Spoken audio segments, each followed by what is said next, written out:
حضرت امام باقر رضی اللہ تعالیٰ عنہ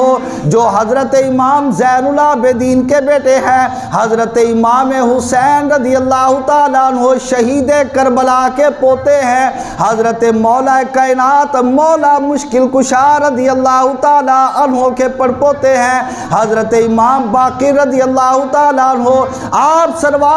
سرکار سے سوال پوچھا گیا، آپ سے سوال کیا گیا، آپ سے مسئلہ پوچھا گیا، یہ فرماؤ کہ تلوار کی مٹھی کے اوپر چاندی چڑھانا کیسا ہے، چڑھانے کی اجازت ہے یا کہ نہیں؟ چاندی کی مٹھی بنانا تلوار کی، جہاں سے تلوار کو اپنے ہاتھ کے اندر پکڑا جاتا ہے اس حصے کے اوپر، اس مٹھی کے اوپر چاندی کا چڑھانا کیسا ہے؟ حضرت امام باقر رضی اللہ تعالی عنہ آپ سرکار نے آگے سے جواب دیا،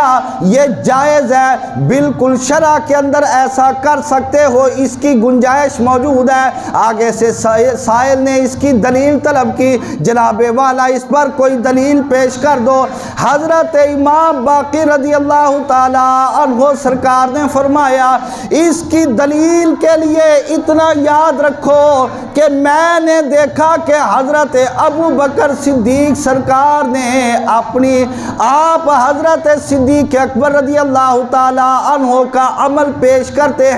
کہ حضرت صدیق اکبر سرکار نے اپنی تلوار کی مٹھی کے اوپر جو چاندی چڑھا رکھی تھی، اس کا مطلب یہ نکلتا ہے کہ چاندی کی مٹھی تلوار کی بنا لینا یہ جائز ہے، کیونکہ میرے نبی سرکار کے یار غار ابو بکر صدیق نے ایسا عمل کر دیا تھا۔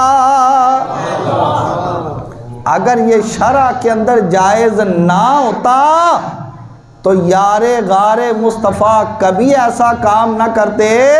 یار غار مصطفیٰ کا یہ کام کرنا کہ اپنی تلوار کے دستے پر چاندی چڑھانا، یہ عمل اس بات کی دلیل ہے کہ یہ کام شرعی طور پہ جائز ہے۔ تو اس سے پتہ یہ چلا کہ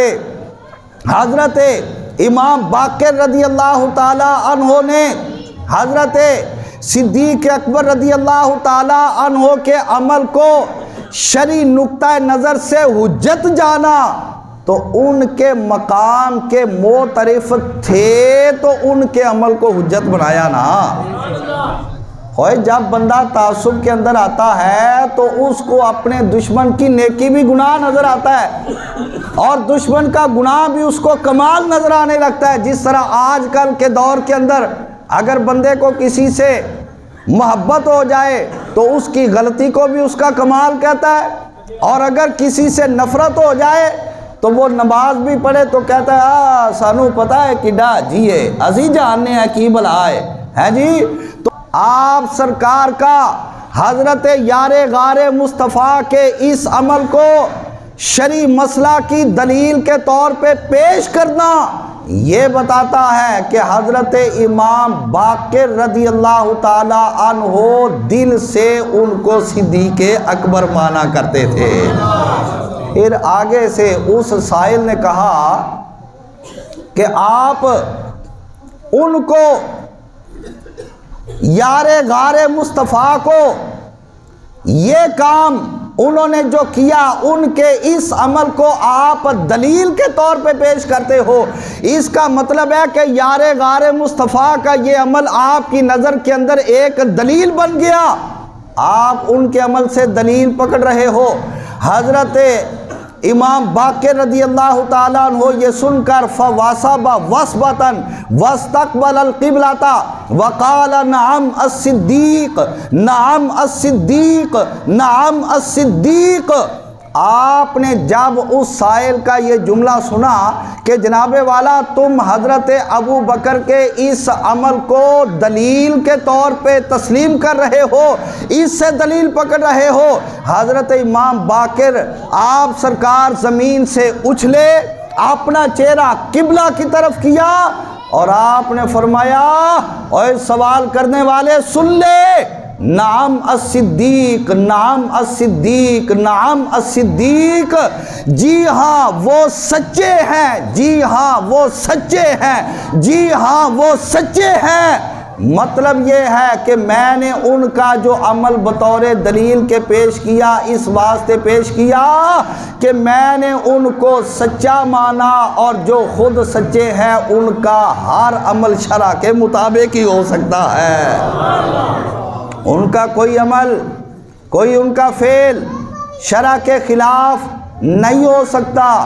اس واسطے میں یار غار مصطفیٰ کا یہ عمل اپنی تلوار کے دستے کے اوپر چاندی چڑھانا، اس کو دلیل بنا کر تم کو تمہارے سوال کا جواب بنا کے لوٹا رہا ہوں۔ تو اس سے معلوم ہوا کہ ان ہستیوں کا آپس کے اندر پیار تھا، محبت تھی، اختلافات نہیں تھے۔ اختلافات ان لوگوں نے اپنی طرف سے گھاڑ دیے ہوئے ہیں، جو چاہتے ہیں کہ ایک کو ادھر کر دیں دوسرے کو ادھر کر دیں تو کوئی بات نہیں، بس آنکھیں بند ہونے کی دیر ہے،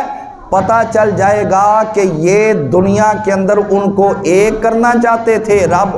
یہ دنیا کے اندر ان کو جدا کرنا چاہتے تھے، رب تعالیٰ نے ان کو ایک کر دیا تھا۔ قیامت والے دن یہ اس دروازے پہ جائیں گے، وہ کہیں گے نہیں ان کے دروازے پہ جاؤ، کہیں گے ہم تو ان کو مانتے نہیں۔ تو آج آ کے فیصلہ یہ ہوگا جو ان کو نہیں مانتا اس کے لیے جنت کو تالا لگا ہے، ان کو پھر جہنم کے اندر داخل کر دیا جائے۔